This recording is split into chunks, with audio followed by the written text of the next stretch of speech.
नमस्कार दोस्तों। मैं देख रहा हूं कि मैं आपके लिए बहुत मेहनत से कहानियां लिखता हूं, लेकिन आप लोग लाइक और सब्सक्राइब नहीं करते। अगर आपको मेरी कहानियां पसंद आती हैं, तो प्लीज लाइक करें और चैनल को सब्सक्राइब भी करें। आपका एक लाइक और सब्सक्राइब मुझे और अच्छी कहानियां लिखने की हिम्मत देता है। तो आज की कहानी है तानों से बनी तकदीर। आइए इस भावुक कहानी को शुरू करते हैं। राज एक जिम्मेदार और सीधा साधा लड़का था। बचपन से ही उसने जिंदगी को बहुत करीब से देखा था। उसकी असली माँ उसे छोटी उम्र में छोड़कर चली गई थी। घर में दूसरी माँ ये आई, मगर ममता कभी नहीं आई। हर सुबह जब दूसरे बच्चों के टिफिन में गरम रोटियां रखी जाती थीं, राज खाली हाथ स्कूल जाता था। कभी पेट में जलन होती तो वो पानी पीकर खुद को समझा लेता।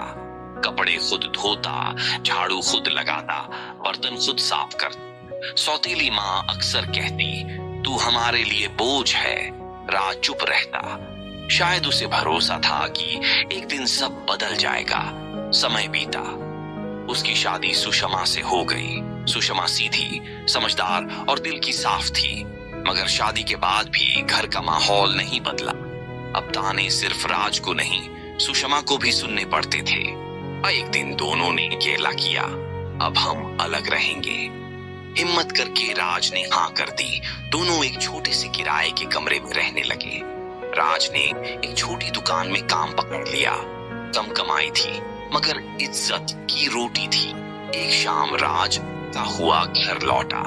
सुषमा ने धीमे स्वर में कहा, राज, गैस खत्म हो गई है और घर में पैसे भी नहीं हैं। राज चुप हो गया। सैलरी अभी मिली नहीं थी। उसने गहरी सांस ली।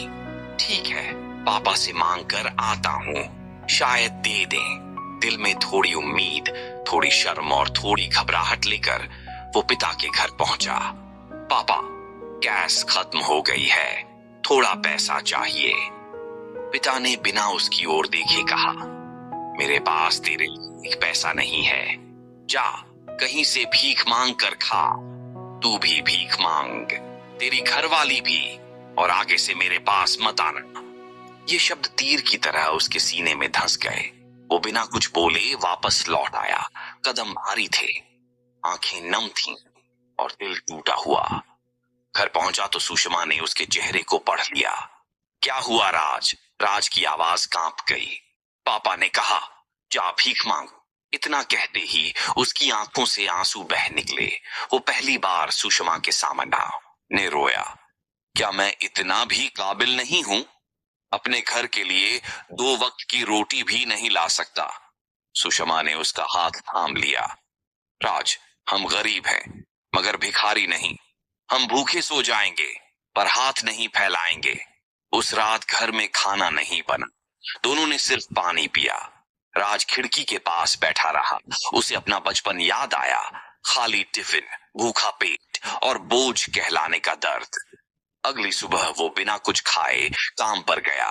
पेट में भूख थी, दिल में अपमान और आंखों में एक आग। उसने पहले से ज्यादा मेहनत की। दुकान का मालिक भी हैरान था। राज, आज इतना चुप क्यों है? राज मुस्कुराया। बस मालिक, अब सब ठीक करना है। उस दिन के बाद राज बदल गया।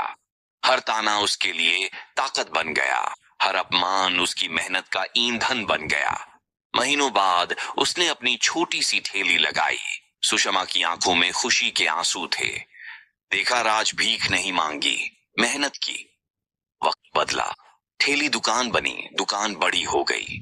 एक दिन उसके पिता चुपचाप दुकान के बाहर खड़े थे। उम्र ने उन्हें झुका दिया था। राज ने उन्हें देखा। दिल में दर्द था, मगर नफरत नहीं। वो आगे बढ़ा, उनके पैर छुए और बोला, पापा, अंदर आइए, आज रोटी कमाई हुई है, भीख की नहीं। पिता की आंखें भर आईं। कभी कभी अपनों के कठोर शब्द ही हमें इतना मजबूत बना देते हैं कि हम अपनी किस्मत खुद लिख दें।